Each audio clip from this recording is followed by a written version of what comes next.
And he definitely took lessons of how to run from Tom Cruise in this, because there's one part where he's running next to a train and I was like, that's clearly a Tom Cruise run.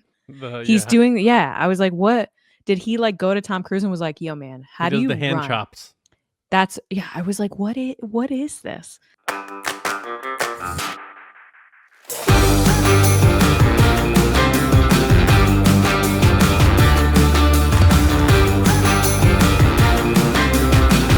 Morning or whenever you're listening to this, welcome to Nerdy and Nice, everybody. I'm John. We're so glad to have you. We're going to talk about the new trailers that are out, including the Squid Game competition or the challenge, the remake of The Running Man, and the prequel for It. We also have a lot of Stranger Things news to dig into and what we're watching. With me as always, Lacey Gilleran. Lacey, how are you? Good. Happy birthday. Thank you. Thank you. Do you feel any wiser? It's hard to get wiser when you are the wisest. Oh, all right. Yep. I feel dumber. You feel dumber? Yeah, every year I feel like I'm like, I know nothing. Every year I get older, you feel dumber? Is that what that's happening? No, I'm just saying, like, every time I get to my birthday is what I'm saying. No, I don't know that that's true. Any fun plans? I think just going out to dinner with Kathleen and the kids. Where are you going? We're not sure yet. TBD. Oh, I figured you would have had a place. But I think we're gonna do something like later, not necessarily on my birthday. My brother's birthday is 2 weeks before mine, so next week, or I think this Saturday, we're going to my parents to see like the family. Fun. And then this past Friday, I went to my friend's house because his brother's in from out of town. So I saw a bunch of my friends I haven't seen in a while. Oh, that's fun. Yeah, just another year older. Still a nerd. Still loving all the stuff that we talk about here. But thank you, Lacey. Appreciate that. You're welcome. But yeah, I figured after the Wicked stuff we talked about a couple weeks ago, nobody wants me singing on the podcast, so I'm gonna go ahead and skip that. We both did our best, didn't we? If I may waste your skin. There it is. Which, by the way, we made a joke on TRB about you always ripping off Trey Parker. I find that all the silly voices I make are South Park-esque. Like, it's a certain tone. Like, even then, just now, like, it sounded very Cartman-y. Like, it is a little Cartman-y. Yeah. He's the best.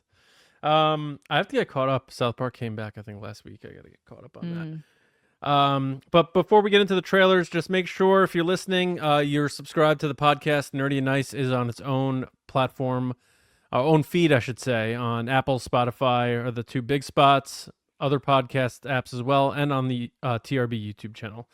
Tell your friends. Hopefully you're enjoying this show, whether you came from listening to the Resistance broadcast or you found this show organically. So glad to have you. Lacey, we got some trailers to get into, so why don't we get after it? Oh, God, I love that movie. All right, let's get to the one I'm least excited about out of the way, which is It, Welcome to Derry. Now, is it at least excited because it's scary, or because, like, what is the reasoning behind least excited? I remember seeing the original It with Tim Curry when I was a kid and not thinking it was all that good. I think a lot of hype surrounds that one big scary scene with Georgie in the sewer, and I think it just goes downhill from there. I wasn't really dialed into the remakes they just made, the part 1 and part 2, which then in turn makes me not interested in this prequel, which is not written by Stephen King. It's just something offshooting from the remake that they did. At least they got the same actor. Bill Skarsgård is back as Pennywise. But I think that's why I'm just never really big into It. Now, I know you are the newly anointed queen of horror. So is this no? Is this a trailer that tickled your fancy, interested you, or in general, did you think it was a good trailer for It, Welcome to Derry, which is coming out on HBO October 26th? So I just want to add a little note that I am not a huge fan of horror. Everything scares me. Everything, including this trailer, really freaked me out. I was like sitting here going, nope, don't like this. Nope, no me gusta. Nope. I do work with people that like horror, so it's my job to know things about horror. And look, I gotta say, the funniest thing about this trailer time this week is that it should be sponsored by Stephen King because he has 2 of the 3 True. things here, which I would even say the third one is inspired by books and Running movies Man? from Stephen King. Yeah. Yeah, so, this looks terrifying. I find it interesting that Bill Skarsgård, the Skarsgårds in general are a very talented bunch, from, Stellan Skarsgård, who is very well known to be talented. Then you have Eric Skarsgård, who does a lot of really cool movies as well. He was also famously in that vampire show that was on True Blood that was on HBO for a long time. He was like the hot vampire. Wait, is he related to them though? They're all Skarsgårds. I think they're like cousins. Oh, because then there's Alex Skarsgård who was in Succession. I think Eric and Stellan and Bill are all related. Oh, they are? I think so. I know Stellan Skarsgård and Bill Skarsgård definitely are. I'm pretty sure. Because I've seen them in pictures together. Unless it's like a Smith name in Oh yeah, Stellan is the father of Bill and Alex Skarsgård. I don't know who this Eric is. Eric Skarsgård is their cousin, maybe? Eric Skarsgård? Watch it be just like it's like Johnson and Oh, Alex Skarsgård played Eric in True Blood. Are you mixing up yes. Oh my God, yes. Oh, yeah. Eric is the guy from True Blood. Right. The hot one. The hot vampire. And then there's Peter Sarsgaard, who has no relation whatsoever to them. No. And he's not involved with anything we're talking about. No. So you're not going to watch it Welcome to Derry is what you're saying, but it was an effective trailer. It was a terrifying trailer.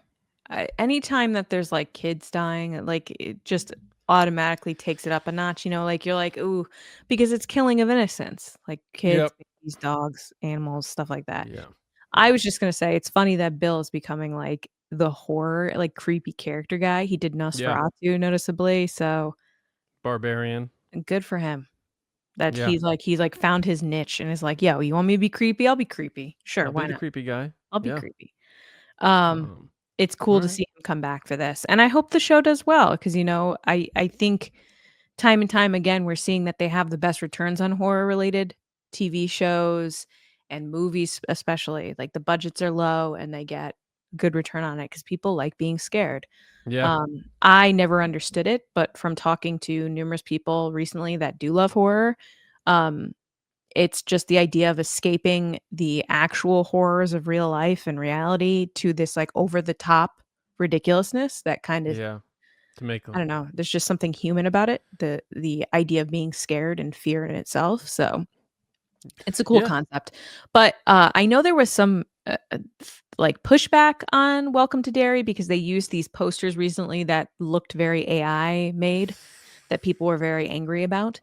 But this trailer in itself looks nothing like that. Like it looks like a full production, like high budget. Yeah, typical HBO. So it should be high quality. If it's up your alley and you like those It remakes, you're probably going to enjoy this because there seems to be a lot of continuity from a quality standpoint and also actor standpoint. You told me that the one that the first remake they did, like not the part one, you said that like from so I remember watching the Tim Curry like clothesline scenes flipping through the channels when I was little, and it was enough to terrify me, just the clothesline scene. So I can only imagine the, storm drain scene with Tim Curry as well, who is just like Bill Skarsgård, very character driven, very good actor, like one of the best of all time. You had told me, I remember after seeing it, that you said they take it to a whole nother level with Georgie and the new one. Oh, yeah. Yeah. I saw that scene in the remake. Because in the first one, it's not as cut graphic. Away, right? Yeah. All you see is they zoom into Pennywise's mouth as he's like, he's got the sharp teeth, and then it flashes to 30 years later or whatever. In the remake in 2017, it's very graphic. And that's all you need to know. No me gusta. I think I saw the reason I know what happens in that scene, to be completely honest, is they had a Georgie at Spirit Halloween and he had no arm and he was just screaming like high pitched screams. Yeah, And it was exactly. You like see the kids suffer. It's horrible.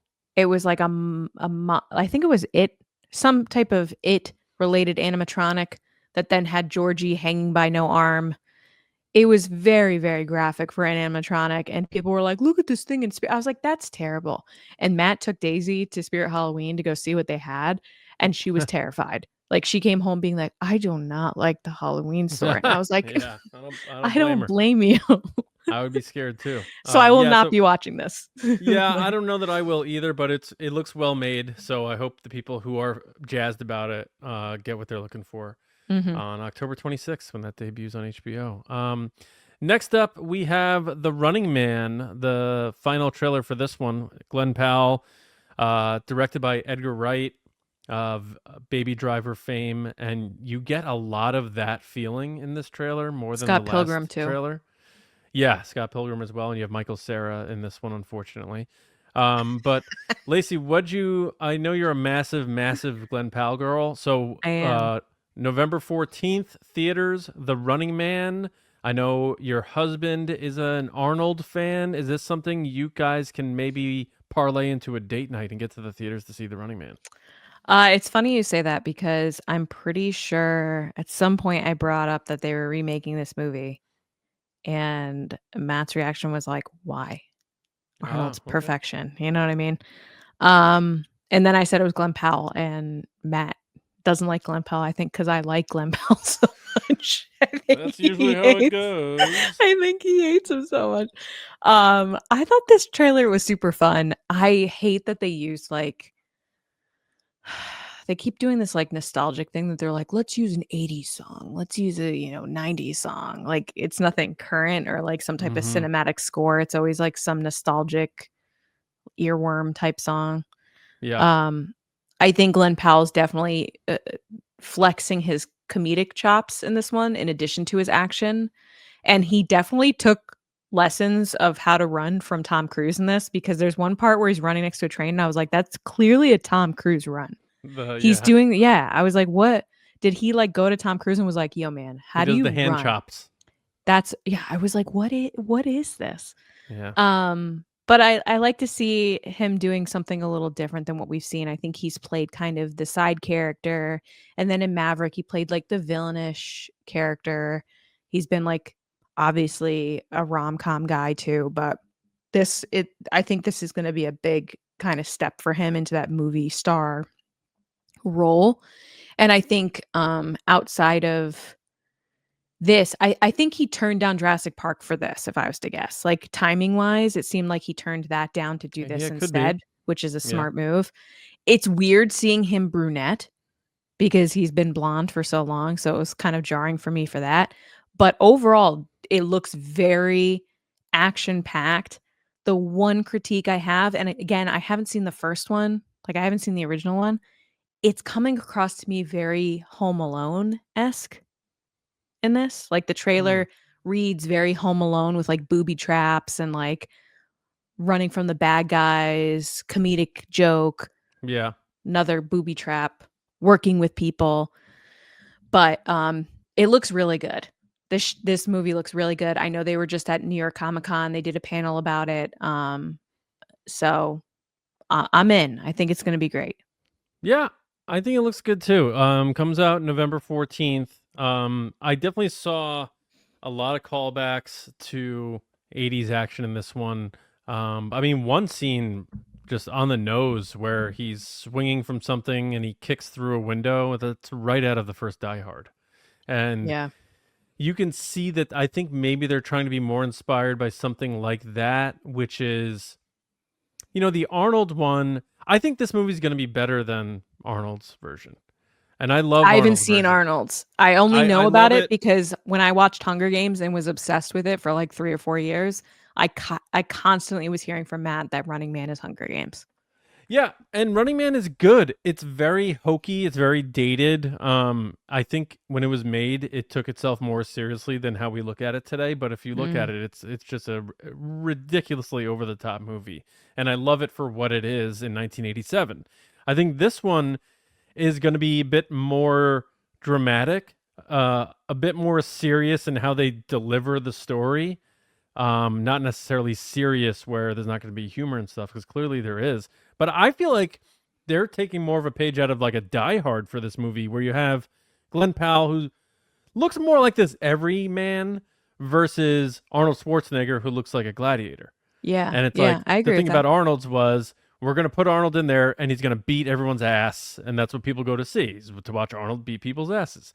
In this one, it's going to be more like this guy's trying to get away and people This keep seems more finding like him. Hunger Games, to be honest, like a guy volunteering for his family type Yeah. thing. And it Yeah. has, I'm not a fan of this dystopian trend that's going on with movies. I keep talking about it.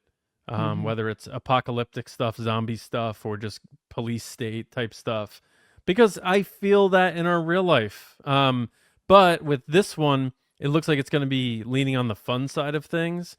I think it's going to be funnier than people expect. To your point, there's going to be a lot of gags, but the fact that Edgar Wright is doing it, and Baby Driver has one of my favorite opening scenes of any movie of all time. I think it's going to be, they got the perfect person to shoot this. I think it's going to be action packed. I think it's going to be old school in that way, but with more reasonable storytelling than an 80s Arnold movie. So I think there's a good chance this movie could be better than the Arnold Running Man. Now, I know nostalgia and respect for the OG and all that is there, and there's people that are going to be mad that I'm saying that. But if you put both in a bubble and look at them objectively, if this movie comes out the way this trailer is selling it, I think it's gonna be really good, and I hope it's successful, because I think Glen Powell's solid. I Um, do think there is a piece of this trailer, though, that there are several moments that shine through of a reflection of society. I think we have to be honest there. There is a little bit of a mirror being held up to some of the people in the trailer being like, how are things going?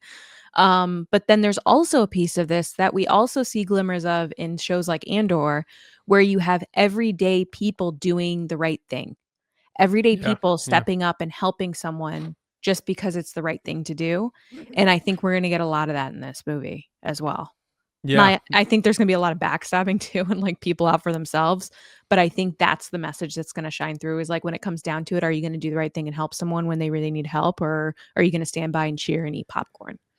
yeah. I agree. It Yeah. sort of like, and I think it's Michael Cera's character who delivers the line like, "Yeah, they're rooting for you because they see if you can beat them, that they can too." And it is this sort of like the helpless feeling in a police state. I don't have a voice, and they rally Yeah, behind this guy. So it could be coming out at the right time as well. I think so. Um, there's a lot of feelings about that, and people rally around those types of characters. Those people that can stand against the machine and be one man to take a stand. That stuff is always, it's evergreen. It's And Josh magnetized. Brolin's in this too. He's I know. killing it. Yeah, yeah, He's in exactly. everything. Josh Brolin's awesome. That's a good point. He's Yeah, in everything. yeah. Just getting check after check, this guy. Big checks for And Josh doing good Brolin. jobs. I want to be clear. Like, he's doing a good job in every one of these movies, but I don't know that I've ever seen Josh Brolin and be like, man, he stunk in that one. he dialed it in, yeah. Yeah. All right, our last one here. You alluded to that Squid Game is sort of like a Running Man, but we're back with the reality show version of Squid Game with the challenge. The second challenge is debuting on Netflix. I don't remember hearing about them producing this, so I don't know if this was quietly produced or I missed it, but it's arriving for a 3-week event starting November 4th on Netflix. Lacey, I know you love Squid Game. I do. You enjoyed the first round of this. Are you excited to dip back into this, and are you going to just binge the hell out of it for every dose they give us? Yeah, so the funny thing about the first one is that it was definitely addicting to watch, the way they edited it and shot it. There was some stuff coming out of it where they didn't treat people well that were on set, and like contestants were left in the freezing cold for periods of time, et cetera, et cetera. I don't know what they thought they signed up for. But the interesting thing about the first one is that they had a couple people come out of it and then end up on the other trashy reality shows that I love on Netflix, which is like the Nick Lachey universe, Perfect Match stuff. They Yeah. had a couple people from Perfect Match that were Squid Game contestants, and I was like, they're just pulling them from everywhere. I'm excited for this. I'm interested to see how it goes because season 1, they played the games from the first season. And then this season, they're playing the games from the most recent season, I which saw is the like carousel. Yeah. the merry-go-round one, which I saw the clip that they included, which was like, we're going to hold hands and none of us are going to do it. And I'm like, then you're all going to die. Yep. Enjoy. And then like, obviously the foot race one. They're So stacking it's, cards too. yeah, because they do American games. I don't think they're going to make them do all the Oh, Korean yeah. games. But man, I'm excited to see how this goes. The one thing that did shock me is the one guy that said that he has a baby at home and he's like, there's no baby. I was like, that's so, I don't know. That's like, to me, that's past like That's playing sociopathic dirty. in a way. Yeah. Yeah, it's just too like it makes you question like what's too far. Like, is it really hurting Yeah. anybody that he lied? But at the same time, it's like, I don't know, because there's people there that do have kids. There's people that do this, I don't know, messed up, totally messed up. Yeah. But I will be watching it. I will absolutely be watching it. Yeah. Me too. I'm down. These are always fun. I enjoy the Squid Game show. I enjoyed the challenge. It'll be an entertaining thing to watch and turn my brain off for a little while and see people humiliate themselves for cash, But that's it for the trailers. Let us know what you think. Are you down with it, the prequel series? Are you down with the new Running Man remake? And are you going to be watching the Squid Game challenge? Second effort. Pop it in the comments. Hit us up on our Discord if you're a patron or on Patreon. Or however you want to reach us on social media at Nerdy Nice Pod. We're available in a lot of places. All right. Lacey, it is time to get into stranger stuff in the news. Human sacrifice, dogs and cats living together, mass hysteria. Enough, I get the point. So get ready for every headline to be things are about to get stranger for the next like 6 months, because that's all you're going to hear everywhere. Stranger Things is coming up, as we all know. It's coming up on Thanksgiving, Christmas, and New Year's. And they're kicking off the press cycle for Stranger Things. They have an article this week in Empire and in Time magazine with a spread of all the teens, now young 20-somethings, doing these like moody looks, the moody look. We all know that is. Yep. But more importantly, they talk with the Duffer Brothers as well as Sean Levy about what's at stake. How is the series going to come to an end? What to expect? And the Time article went on set on one of the episodes, and some interesting stuff came out of it. So, John, we're going to talk later in the show how you finished your rewatch. But for now, looking ahead to season 5, what did you take away from these 2 interviews? I mean, I'll get to thoughts later about some speculation after rewatching. I've changed my mind about a few things, but we'll get to that later. But this was great. I mean, this was so immersive. It's everything I want out of Star Wars productions. Hearing little tidbits here and there, like learning that Max is going to be in a coma throughout the first half of this season. And then hearing the Duffer Brothers say episodes 4 and 8 are like Game of Thrones battles, like Battle of the Bastards, where it's going to be monsters everywhere. It sounds like almost like Lord of the Rings or something. So if half the season is around 4, like that's the mid-series finale, like mid-season finale. Yeah, like Max is going to come out of the coma during this battle for some reason. Is she going to be blind? Well, what does that mean? But also hearing them all reflect in different ways, you could tell some of them are more at peace with that ending. Some are sadder than others. I think some have the foresight knowing that when they look back on it in the future, that they're going to miss it. I don't think it's hit all of them that way yet. But I like how they've all sort of reflected in their own way. So that part's really cool. My favorite part, though, was Finn Wolfhard talking about, the Duffer Brothers compared some of the battle scenes to some of the epic Game of Thrones battle scenes, but I loved him saying they were all a little bit worried about the Game of Thrones fallout with fans for their last season. Ooh. So that as they were making this, they're like, we just hope we don't disappoint our fans. We hope there isn't backlash. We hope everyone loves it. And they're all speaking about it very confidently. There's no eye rolling. There's no looking at each other. It seems like they feel like they really did a good job ending this story. And the Duffer Brothers say they close out all the arcs. They don't slam the book on Hawkins and maybe the potential for future stories, but it sounds like what we've been hearing for years is true, and that they sort of had a plan. Now they've changed it a bit by introducing Vecna, making him the big bad and stuff like that, but it seems like they had an end game in mind, and I'm hoping that's the case. But overall, I really enjoyed this. It felt like almost that I was on set as you're hearing these interviews and stuff like that. And Sean Levy saying it's just like a big giant movie production. It's massive scale storytelling. Stranger Things is a juggernaut. They don't really need to market it. They know they don't have to. But I like that they're going above and beyond. You're already seeing the cast split up, doing these vignettes, and they're interviewing super fans as the actors. And it's just one of those things. Stranger Things is going to, like, years from now, we're going to look back and be like, that was one of the greatest shows of all time. And there's very little complaints about it. That's my guess. I think they're going to nail it and land the plane. Yeah, I remember when this show came out, that first season, and it was one of those shows that, once again, I stumbled upon it. Like, it wasn't announced or anything. It was just kind of like, hey, this is out now. And I ended up watching the whole season one weekend, and I was just like completely obsessed. And I remember at the time I was working for New York Comic Con, and I was like, we have to get them. And we were so proud. We got David Harbour first and Millie Bobby Brown first. And like, also, it was like a big deal. But yeah, these interviews were really interesting, especially the time one, because they are on set. And just hearing everybody talking about their experiences, and like you said, everybody has varying opinions on leaving and moving on to other things. Like Finn Wolfhard seems like he's like, yeah, it's cool, it's whatever. And then other people are like, I was sobbing for 6 days. Yeah.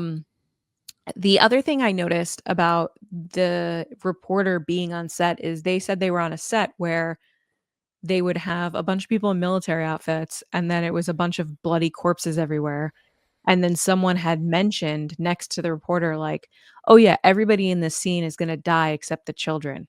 And I guess Finn Wolfhard's character is taking kids out of a Radio Shack, which I find hilarious, and like moving them to a safe location.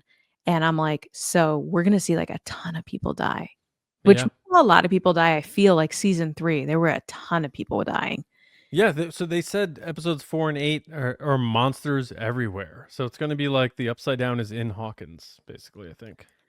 Just wild. I just hope we don't have any like really brutal kid deaths. Like that's going to really bother me, because it's just like, again, one of those, just like with the It stuff, I can't do it, especially now that I have kids. It's like hard. But they are talking about having the Barbie level cultural saturation of Stranger Things with sneakers, jewelry, squishmallows, Dungeon and Dragon games, and frozen pizza. And I know that Walmart does like frozen pizza. They do ice cream, all this other stuff.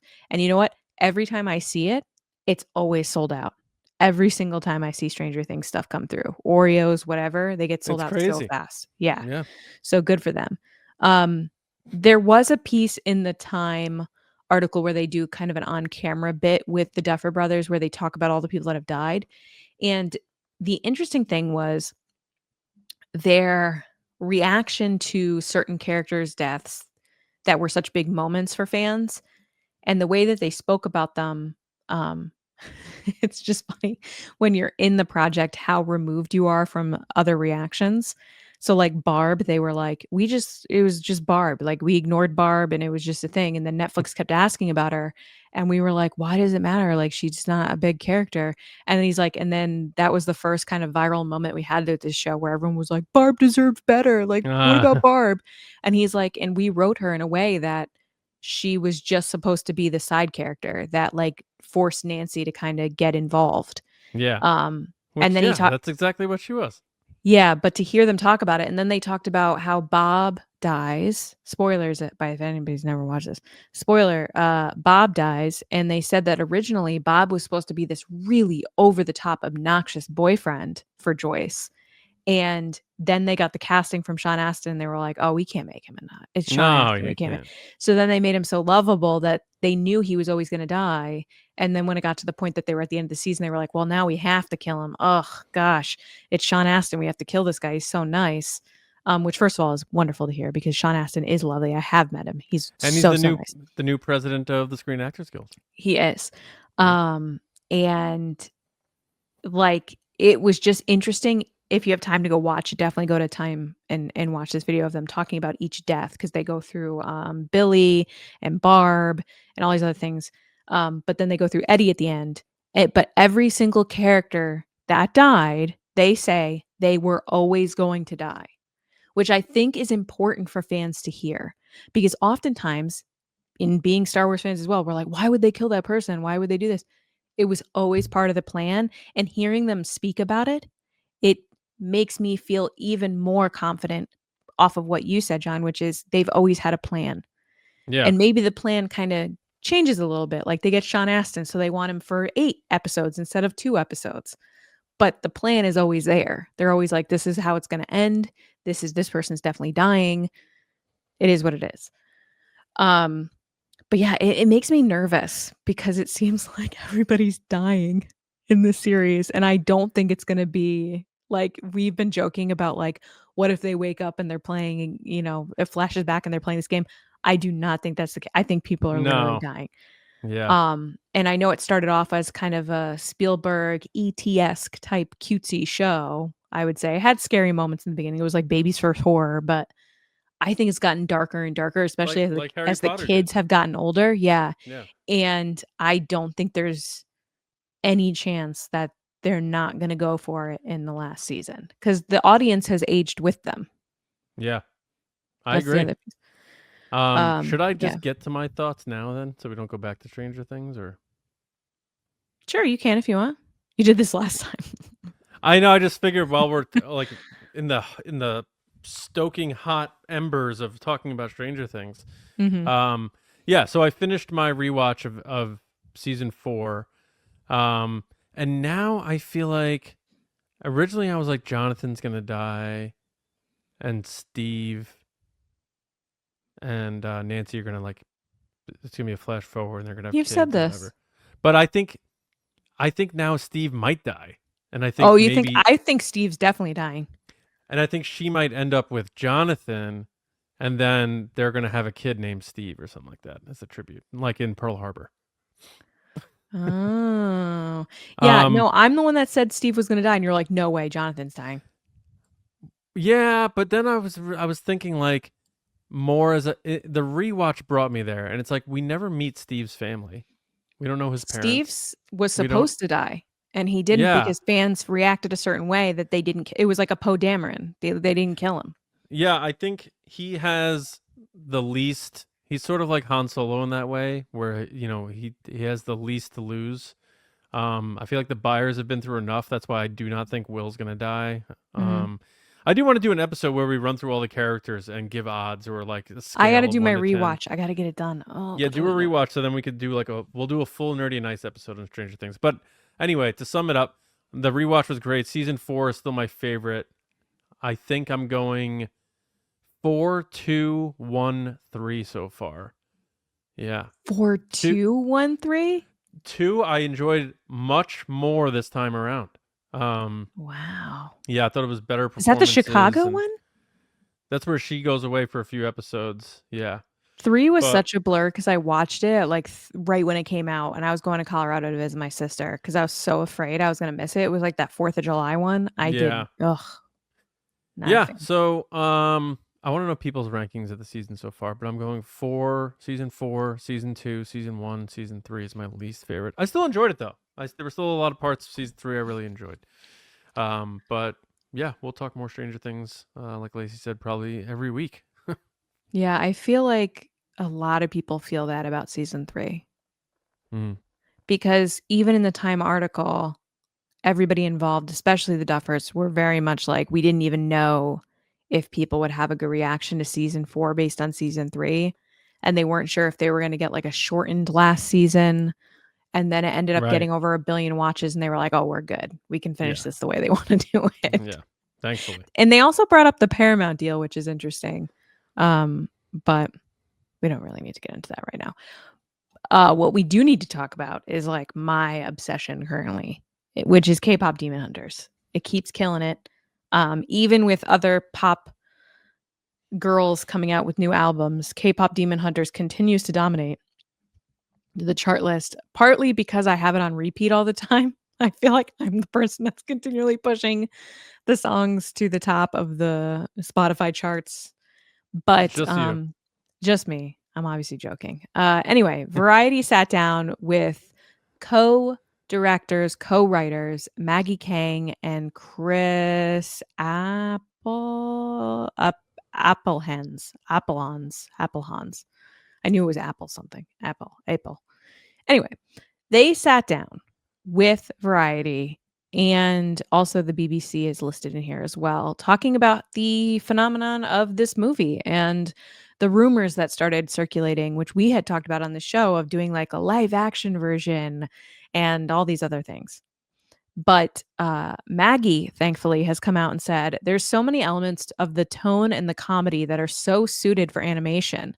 It's really hard to imagine these characters in a live action world. It would feel too grounded, so totally wouldn't work for me. I couldn't be more excited that they said that. I do not want a live action version. I want to keep it animated. It works better that way. But since premiering in June, just to get a little background to people that don't know, the film soundtrack topped the Billboard charts and made history as the first soundtrack album to have 4 songs in the top 10 in the Billboard 100. The single Golden, which I listen to every day, is still at the number 1. And the sing-along version is made $18 million in one weekend and is coming back to the movies in Halloween weekend, which I'm hoping to get tickets for, which went on sale this past weekend. And yeah, John, your kids have recently become obsessed along with me. Are you happy that they're not doing live action? Do you have any thoughts on that? Or would you like to just see it expanded into sequels, which they also talk about in this article as well, that they want to explore Zoe and Mira's backstories? Yeah. I know, they've talked about doing prequel stuff. They've talked about expanding where they go, but yeah, for people. Will Genu return? That's the big question, John. Genu will return. He will be back. That was my son's drawing of the Genu crew. SHAH Boys. SHAH Boys, yeah.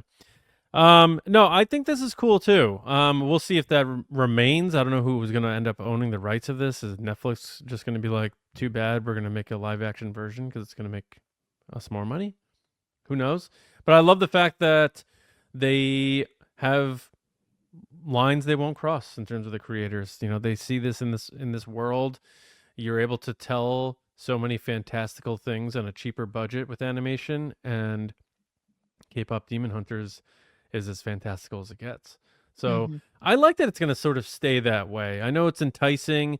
The actresses kind of look like the characters a little bit. They can easily make that pivot, but I think it's cool that it's going to live in this world. And yeah, my kids are obsessed. They watch it like every day, and they listen to the music, and Daisy sings the songs. It's quite the phenomenon. So yeah, I think this is cool. I'm definitely down to see more of it, and yeah, keep it animated. Sure.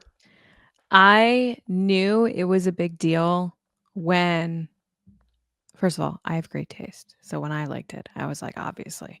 But second of all, when I started to hear parents talking about how their kids are obsessed with it, like when I was at the preschool meet and greet with other parents, and they were saying all their kids have SHAH Boys on replay, the Soda Pop song on like repeat, and their kids were in middle school, I was like, oh, because the things tend to go like, obviously, high school kids, then their middle school friends, siblings watch it, then elementary school kids get it, then the preschool kids get it. And that happened in my house. Like I watched it, then Daisy watched a couple of the things with me. I played the songs for her, and now Archie's obsessed with it. Like he knows some of the words to Soda Pop and stuff. Exactly. It's crazy. So it's just fun to see. It's fun to always bond over kind of fun musical stuff like this. And I'm sure Disney's like, what's our thing now? What are we doing? Yeah, true. The stuff's everywhere.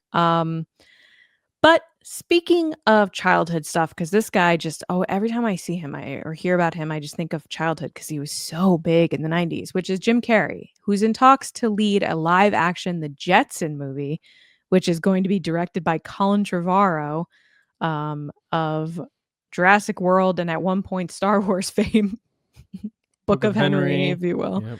Yep.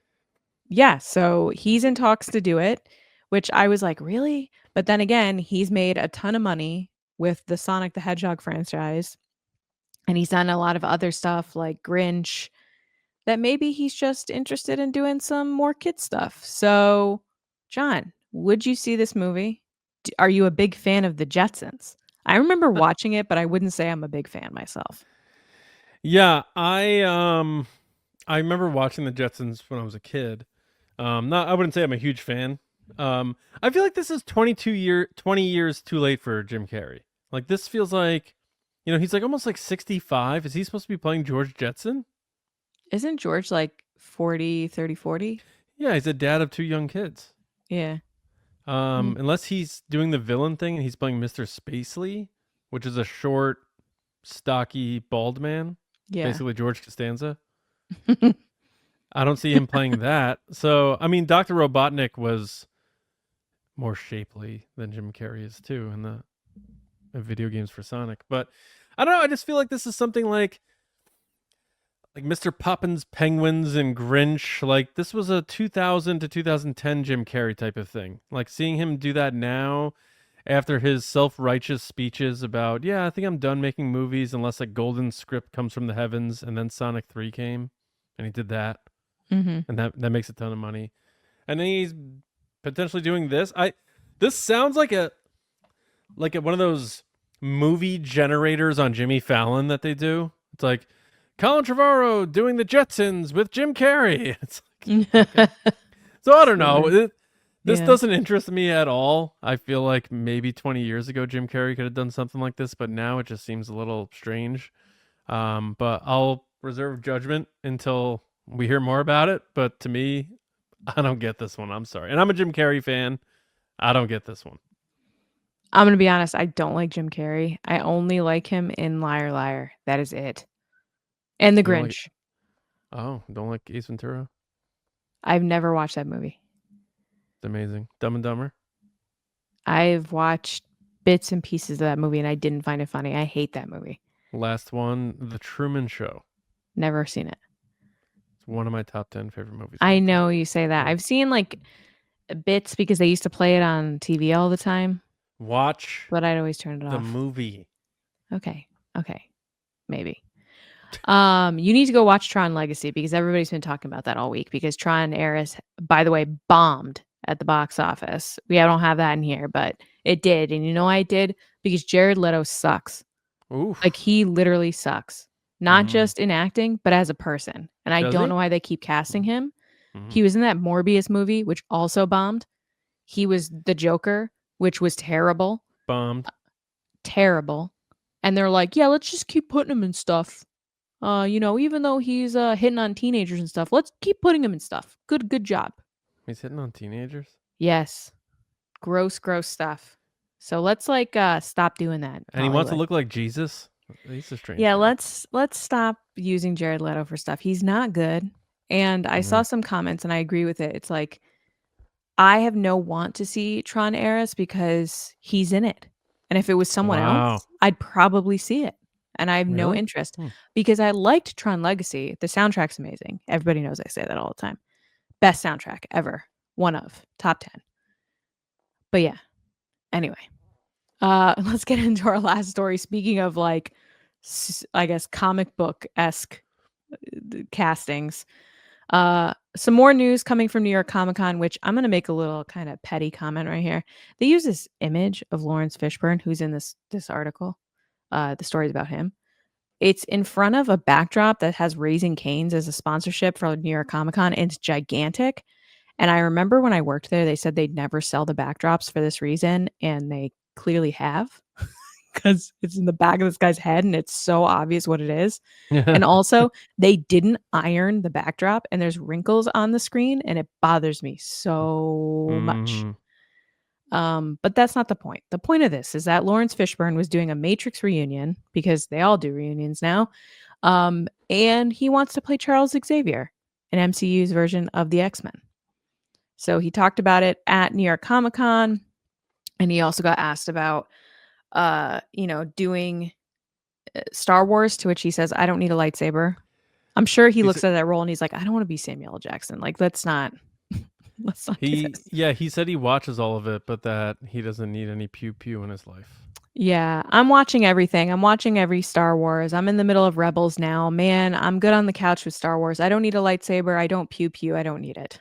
It's so funny. Okay. But he said he really wants to play Charles Xavier. He was being interviewed, by the way, by Josh Horowitz, who gets all the interviews. Really does get all of them. Yeah.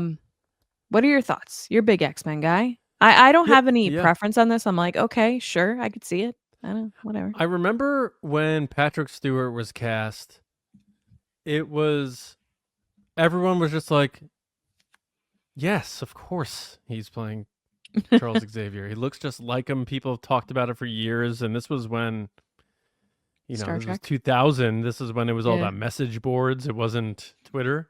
And everyone was always fan casting him, and he got cast, and people were like, okay, we knew that was happening. Perfect. And then it was sort of like, anytime an actor goes bald or they shave their head, they're always tossed in the ring for Lex Luthor, Charles Xavier, Kingpin, any bald character. You get bald and they're like, let's just put him into this bucket. They're like, yeah, you're going to be this guy now. Now you look, for some reason, you look exactly like that character. I can't pinpoint it. It's like the low-hanging fruit of fan castings. It's like, that person has brown hair, and you got brown hair. So you must be Ray's mom. You look just like it. You look just like them. But I don't know what I was saying. But I think he would. I think Lawrence Fishburne would be an awesome Charles Xavier. Now, there will be comparisons to Morpheus. Is he going to have that stoic, monotone, like calming voice? Because that's, Charles Xavier is not the most verbose person. Are people going to find too many parallels between him and Morpheus? They're both bald. He was so good as Morpheus too. Oof. I know. So I love that he's down for that. I could totally see him being awesome in that role. So I'm absolutely down for that. I believe he was he? I'm pretty sure he was Perry White in the DCEU. So he's not, I think so, adverse to playing in comic movies. I think this would be really cool. I'm so excited to find out who the new X-Men are going to be, more than I am about the new Avengers movies. Like, get me through those, and let's see what an MCU under Kevin Feige X-Men looks like. And if he wants to play Charles Xavier, I'm down with that. Who's going to be his foil? Who's going to be his Eric Lenscher? That's the question. Who can go toe-to-toe with Lawrence Fishburne? We will see. Yeah, I'm not sure. I don't know. The superhero stuff, I've just been kind of exhausted. Is the right word? Just like, did you watch Superman yet? I've not. I've not. I'm sorry. Everyone's it's on my list. It's the Barbie for superhero fans. For dudes. I am. It's on my list. I swear. There's an Excel sheet. It's on it. I just haven't gotten to it. An Excel sheet. Jesus. Is delivering me a pizza on your Excel sheet by any chance? What? We can never leave the house, and we'd just probably sit around all weekend and watch TV. Go on. Sure. All right. I forgot what we were talking about. That segue just blanked my mind. Doesn't matter.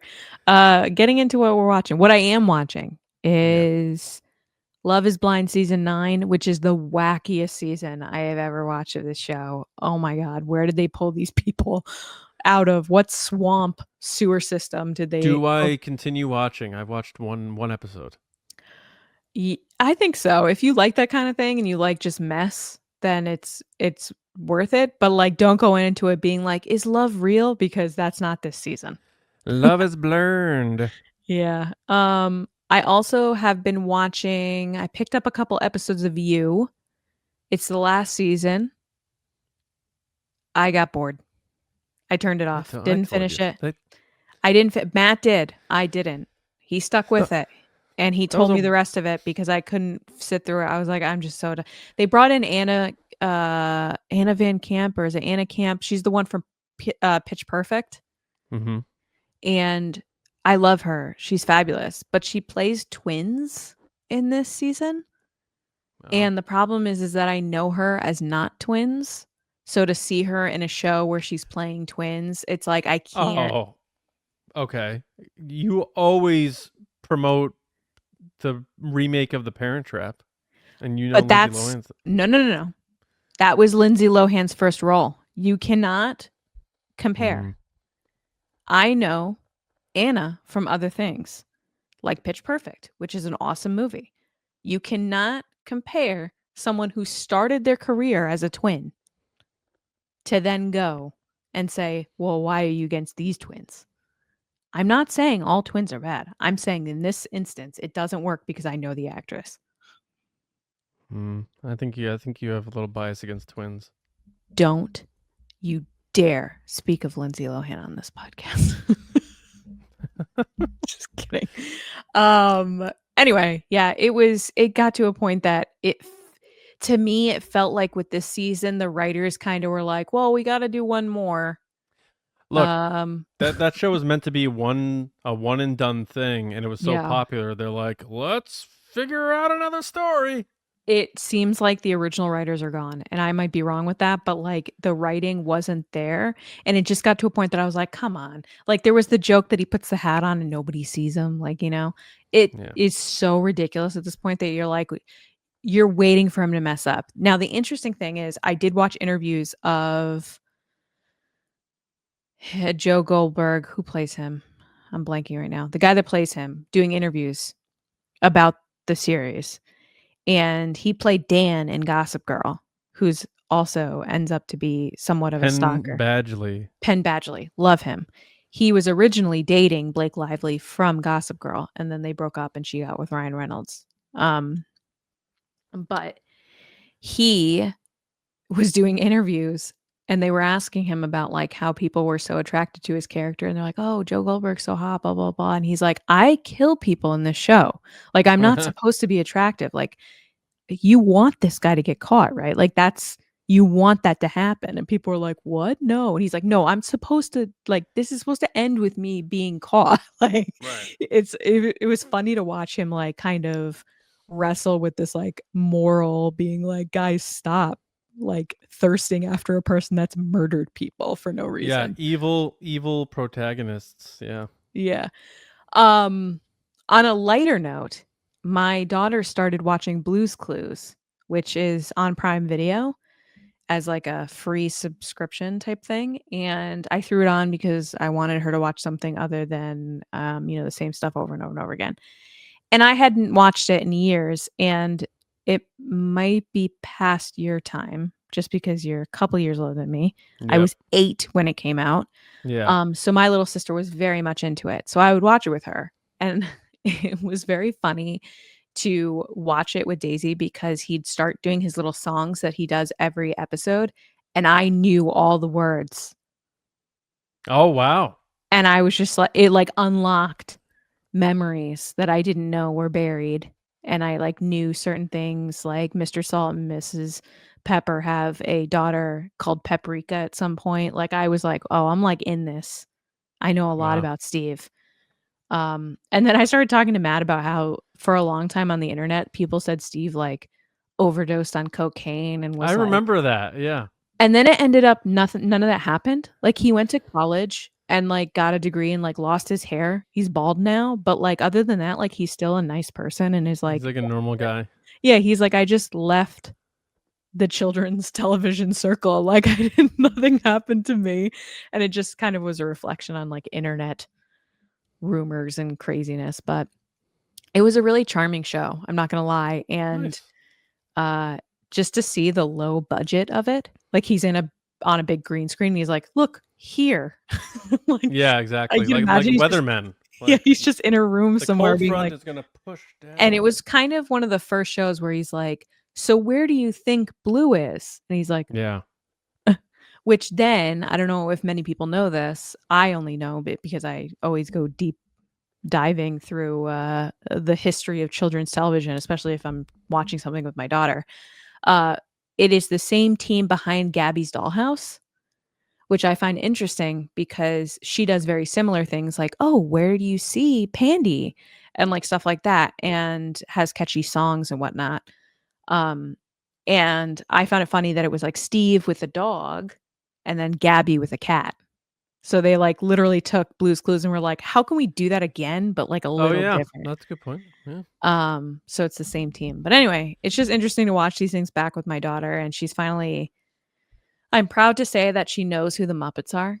We haven't gotten to watching them yet because I don't think she's there to have the attention span for it. But like at least like I quiz her. I'm like, who is this? Who is That's this? very good. Keep the Yeah. Muppets alive. I am. I like it. I'm trying to. Yeah, I love the Muppets too. I'm glad I got to get my kids, even though they didn't really realize the importance of it, to see the Muppets 3D before they tore it down. Oh my God. Yes, you're right. Did they tear that down already? Yeah, I think so.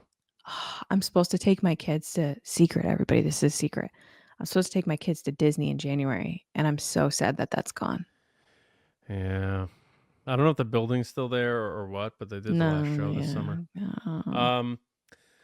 Yeah, for me, like I said, I did the Stranger Things, finished that rewatch, so I'm ready to go. I'm very excited. Need LG to get caught up so we can just nerd out and get like maybe dedicate a whole episode or two leading up to Stranger Things to our speculation and all that.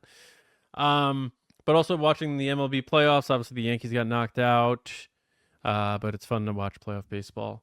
Who are you rooting for? Brewers, although I don't think it's looking good right now. That's Pittsburgh. That is Milwaukee. They lost today, so now they're down 3-0. So they're going to get knocked out by the Dodgers, who are probably going back to the World Series to face either the Blue Jays or the Mariners. And I don't. Who won last year? Those teams. Dodgers. They beat again. The World Series. How many years have they won? I mean, they've won a few, but in the last 37 years, they've won 2. It was in 2020, and I think last year. Oh. But they're going back to the World Series, and the Yankees have to rebuild and try to get back there next year. Poor Aaron Judge. He's so good. He deserves to be there. Oh my God, he's a god. Yeah. Can I ask you a question? Are there any children's shows that you watched when you were little that you were like, this is bizarre? Yeah. Oh, and the New York Giants, obviously. They beat the Eagles. It was a huge win. Some great rookies. Jackson Dart, Cam Scatterboo. So excited about them. His name's Scatterboo? Scatterboo is their running back. He's a little maniac. Do they call him Boo Boo? He scored 3 touchdowns last week. I forget what they call him. I think they just say Scatterboo. But me and my sister watched this show from Canada that not many people know about, and it's called Today's Special. And it would air on Nickelodeon as reruns or something like that. But it was an late 80s show or whatever, and it was about this department store, and there's like puppets in it, but there's real people in it, and it's about people who work there and how after hours at this department store, magical things happen. And one of the mannequins, when you put his hat on and do a spell, he becomes the life. And my sister and I grew up on that, and it was such a strange show, but it was a very educational show too. But it had like Muppet-looking puppets. It had animals. Today's Special was out of Canada. I need to look this up. So that's a deep cut. But I mean, I watched You Can't Do That on Television, which was that was the first kids show that was just absolutely bananas. Was that like the high school one that's in a high school? They would have scenes where they were in and out of the lockers. They would have this scene where they were at this restaurant and all the kids would always throw up from the food. And the restaurant, the chef was. I do remember this, but I was at the end of that. Like that stopped. That was like one of the. I remember seeing it, but it wasn't playing that long. They would like dump slime on the kids or dump water on them. It was like sort of toilet humor in a way for a Nickelodeon type show. I believe that was also out of Canada because Alanis Morissette was on it, actually. I remember Roundhouse where they like did like the skits with the set that moved around. They had so many great shows on like Nickelodeon. Double Dare. Double Dare. What Would You Do with Mark Summers? Yeah. I always wanted to do Double Dare. I always was like, I could do this. Oh my God. I always wanted to do the obstacle course at the end. Yeah. How about Guts? Guts was good. Guts was good.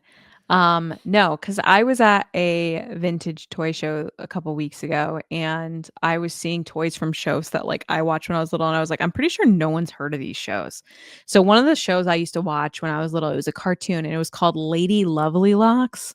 And it was this show where this princess had big, poofy, colorful hair, and she like shook her hair and she had rats with like long, mystical, magical tails. That came out of her hair. This looks familiar, yeah. And so someone had one of the things from that show, and I showed it to Matt, and I was like, "Oh my God!" And he was like, "I have no idea what that is." And I was like, "Lady Lovelocks, it's like a big thing." And she had like Lady Ravenwave, I think was her name, and she was like the bad one. Yeah, it's from '87, and it was made by the animators of Rainbow Bright. Yeah, it looked very similar, but it was like they were trying to basically capitalize on, like the like mystical hair, like toy stuff, Fairy princesses, and that. But I was laughing at the toy show because it was like we were going around and Matt would see like turtles and I forget what they're called. They're like Mad Max or something figures and Ghostbusters and stuff. And he'd be like, "Oh, I had all these." And then we get the one table that was like My Little Ponies and stuff. And I'd be like, "Oh yeah, this is me. This is me." Oh, I got this Gumby from there. Oh, cool. I like the Gumby. I got to show my kids Gumby. I haven't had a chance yet. I'm like waiting. I don't want to overwhelm them with like the power of the claymation. Yeah. And some guy had a Space Pokey action figure and it was like Pokey in a spacesuit. And I had it and I was so tempted to get it and I like kind of regret not getting it, but I had to get Gumby. So Gumby's up here. Daisy tried to take him from me and I was like, no. It's the one thing I kept for myself was Gumby. Yeah, Gumby's cool. I love Gumby. Good stuff. All right. Well, that takes us to the end of the show. We want to thank everybody for listening or watching and getting nerdy with us. It's always a good time. We hope we kicked off your week in a good spot and cast aside those Monday blues. A big thank you to all of our patrons at patreon.com/TRB podcast. We do exclusive stuff for this podcast, the Resistance broadcast on there, Discord server, a lot of fun stuff. Check it out if you can. Support starts at just $5, so you can join and already have access to everything we do over there and keep our shows running, keep us growing, and we thank you for that. Lacey, where can people hit you up? People can find me on social media at Lacey Gilleran at It's Lacey Gilleran on TikTok, and you should go wish John a happy birthday. And I am so lucky to have John as a friend, and I'm not saying that sarcastically. I mean that genuinely. Thank you. I appreciate that. Yeah, and me, Johnny Hoey on Blue Sky, also on X, and TRB Live with Gilleran here. Thursday night, we'll be back with another fun episode with you all. In my movie pod, just like the movies. But yeah, thank you, Lacey. Appreciate that. Should I send a pizza your way? No, it's wonderful. Wonderful. Getting older is never fun, but it's better. No, I'm saying, should I send a pizza your way? Oh, you don't have to send a pizza. Because it's your birthday. No. And I still owe you one. So it might be the perfect time to send you a pizza. We'll see. I appreciate the thought and the well wishes. Thank you. That's it. We're out of here. Hope you enjoyed it. We'll see you next time right here on Nerdy and Nice. See you around, kids.